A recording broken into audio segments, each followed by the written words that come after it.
आज आपण बनवणार आहोत शिंपल्यांचं कालवण. अस्सल चवीचं तिसऱ्याचं मालवण पद्धतीचं कालवण बनवणार आहोत. तर ही खास ट्रिक वापरून तुम्ही पण नक्की बनवा. याला बऱ्याच भागामध्ये वेगवेगळ्या नावाने बोललं जातं, जसं की तिसऱ्या, एक शिपी, शिवल्या, शिंपल्या. या शिंपल्या खूप छान लागतात चवीला आणि याने आपल्या शरीराला बरेच काही फायदेही होतात. हाय हॅलो नमस्कार. आजच्या व्हिडिओमध्ये तुमचं खूप खूप मनापासून स्वागत आहे. तर इथे मी मध्यम साईजच्या शिंपल्या विकत घेऊन आलेली आहे. या शिंपल्यामध्ये बरेच प्रकार असतात. आकाराने लहान, मोठे किंवा जाड आवानाच्या आणि पातळ आवानाचेही असतात. तर इथे शिंपल्या व्यवस्थित धुवून घेतल्या आहेत. तर आता आपण शिंपल्या स्वच्छ पाण्यामध्ये बॉईल करून घेऊयात. तर इथे मी शिंपल्यामध्ये 1.5 ग्लास इतकं पाणी घालून याला बॉईल करायला ठेवून दिलेलं आहे. आता याला फास्ट गॅसवरती आपल्याला करून ठेवायचं आहे. शिंपले बॉईल होत आहे तोपर्यंत आपण यासाठी वाटण बनवूयात. वाटण बनवण्यासाठी इथे मी एक मध्यम आकाराचा कांदा उभा चिरून घेतलेला आहे. 4 ते 5 लसूण पाकळ्या, 2 इंच आलं घेतलं आहे. तर आता आपण कांदा लाल रंग होईपर्यंत भाजून घेऊया. थोडंसं यामध्ये तेल घालून घेऊया आणि व्यवस्थित याला परतवून घ्यायचं आहे. आता कांदा भाजून घेत असताना मी इथे गॅसची फ्लेम मध्यम केली आहे आणि कांदा छान लाल रंग येईपर्यंत याला मी परतवून घेणार आहे. चिमूटभर मीठ घालून तुम्ही कांदा परतवून पण घेऊ शकता, पण मी नंतरच मीठ घालणार आहे. ते नंतर तुम्हाला मी सांगते का. तर हे पहा, शिंपल्यांचे तोंड उघडू लागलेले आहेत. जसं पाणी गरम व्हायला लागतं तसं शिंपला तोंड उघडू लागतात. तर आता इथे कांदा आपला लालसर झालेला आहे आणि शिंपल्याला पण छान खळखळून उकळी यायला लागलेली आहे. शिंपल्याचा गॅस आता बंद करून घेऊयात. उकळी आल्यामुळे शिंपल्याची तोंड सगळी उघडलेली असतील. आता शिंपल्यांना थंड होऊन देऊयात आणि इथे बघा कांदाही छान लाल झालेला आहे. आता गॅसची फ्लेम कमी करून किसलेलं खोबरं यामध्ये घालून घेऊयात. इथे मी अर्धी वाटी खवलेलं सुकं खोबरं वापरलेलं आहे. या ठिकाणी तुम्ही ओला नारळाचा वापर केला तरीही चालेल. खोबरं घालत असताना आपली गॅसची फ्लेम कमी आहे. तर आता याला कमी आचेवरतीच छान असा खोबऱ्याचा रंग बदलेपर्यंत आपल्याला व्यवस्थित भाजून घ्यायचा आहे. तर बघा खोबऱ्याचा रंगही चेंज झालेला आहे. आता यामध्ये आपण आलं लसूण घालून घेऊयात. नुसतं उलतं पालतं याला करून घ्यायचं आहे. लगेचच यामध्ये 1 चमचा जिरं घालून घेऊया. जिरं घालून पुन्हा आपल्याला थोडंसं परतवायचं आहे आणि लगेचच यामध्ये मी 3 ते 4 लवंगा आणि 5 ते 6 काळी मिरी घालून घेते. पुन्हा याला थोडंसं परतवून गॅसची फ्लेम लगेचच बंद केली आहे. आता या वाटणाला थंड होऊन देऊयात. वाटण आता थंड होत आहे तोपर्यंत आपण शिंपल्या बघूयात. तर इथे बघा आपण शिंपल्या ज्या घेतल्या आहेत या बॉईल होण्यासाठी बरोबर 10 मिनिटं लागलेली आहेत आणि या शिंपल्या बऱ्यापैकी थंड झालेल्या आहेत. आता आपण एक शिंपली वेगळी करायची आहे आणि दुसरा भाग फेकून द्यायचा आहे. ज्या शिंपलीमध्ये मांस आहे ती शिंपली आपल्याला घ्यायची आहे. तर जशा प्रकारे व्हिडिओमध्ये मी तुम्हाला दाखवत आहे त्या प्रकारे शिंपल्या आपल्याला वेगळ्या करून घ्यायच्या आहेत. तर या शिंपल्याचे आपल्या शरीराला भरपूर फायदे मिळतात. तर जर तुम्ही गुगलला सर्च केलं की शिंपल्यापासून आपल्याला शरीरासाठी काय फायदे आहेत तर तुम्हाला त्याची माहिती मिळून जाईल. तर अशा प्रकारे ज्या शिंपलीमध्ये मांस आहे ती शिंपली आपल्याला कालवणात वापरायची आहे आणि दुसरी बाजू आपल्याला फेकून द्यायची आहे. तर आता आपले सर्व शिंपल्या बाजूला करून झाल्या की आपल्याला शिंपल्याचं जे पाणी आहे ते आपल्याला अजिबात फेकून द्यायचं नाही. ते आपल्याला इथे कालवण्यासाठी लागणार आहे. तर या सर्व शिंपल्या बाजूला केल्या आहेत आणि आता हे पाणी आपल्याला अजिबात फेकायचं नाही आहे. तर आता आपण हे वाटण करून घेऊयात.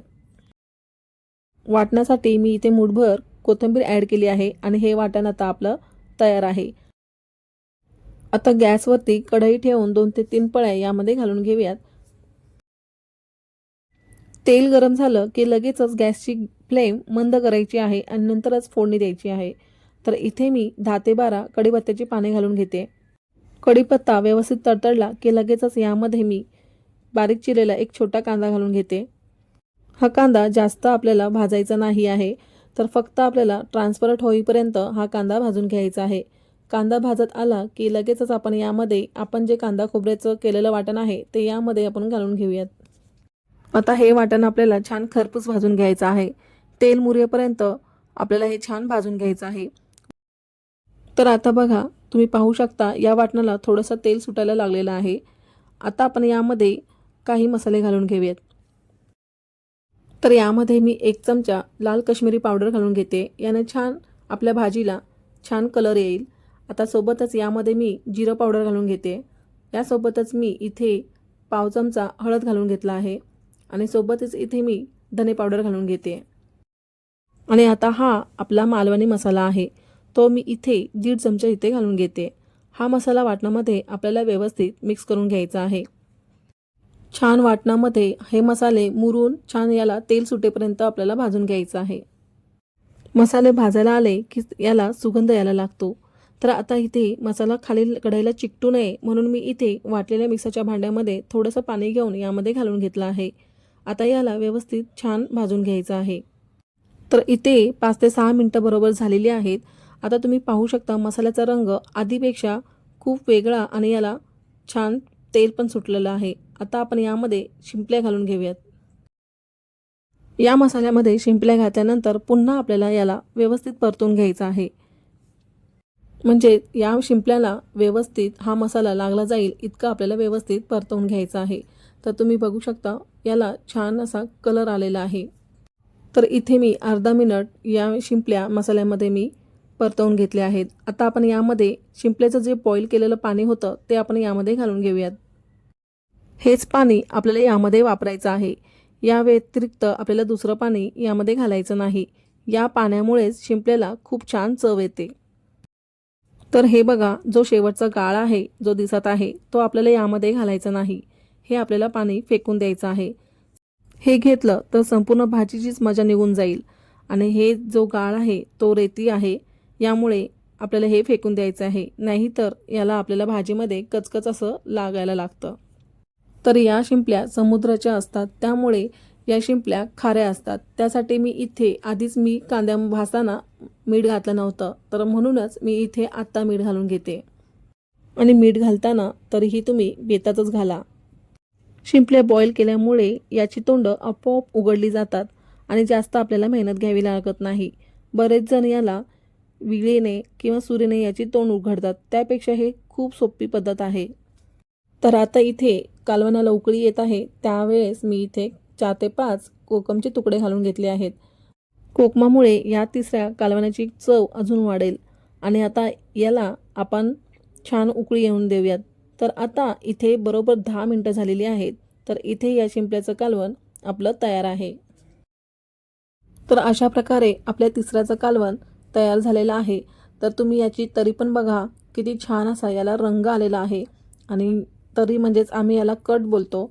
तर या कालवणाला तुम्ही बघू शकता की कट पण छान आलेला आहे आणि हे तिसऱ्याचं कालवण तुम्ही नक्कीच बनवून बघा आणि जेव्हा ट्राय कराल तेव्हा मला कॉमेंटद्वारे तुमच्या नक्की कळवा। तर आजची रेसिपी तुम्हाला आवडली असेल तर लाईक करा आणि नक्की ट्राय करा आणि खूप खूप शेअर करा। चॅनलवरती जर तुम्ही नवीन आला असाल तर रेशूज रेसिपी चॅनल अँड व्लॉगला नक्कीच सबस्क्राईब करा आणि बेल आयकॉनवरती क्लिक करा, म्हणजे मी व्हिडिओ टाकल्यानंतर त्याची नोटिफिकेशन सगळ्यात आधी तुमच्या जवळ येऊन जाईल। तर अशी आशा आहे की आजची रेसिपी तुम्हाला नक्कीच आवडली असेल। तर पुन्हा भेटूयात अशाच एका नवीन छानशा रेसिपीसोबत। तर भेटूयात, बाय बाय।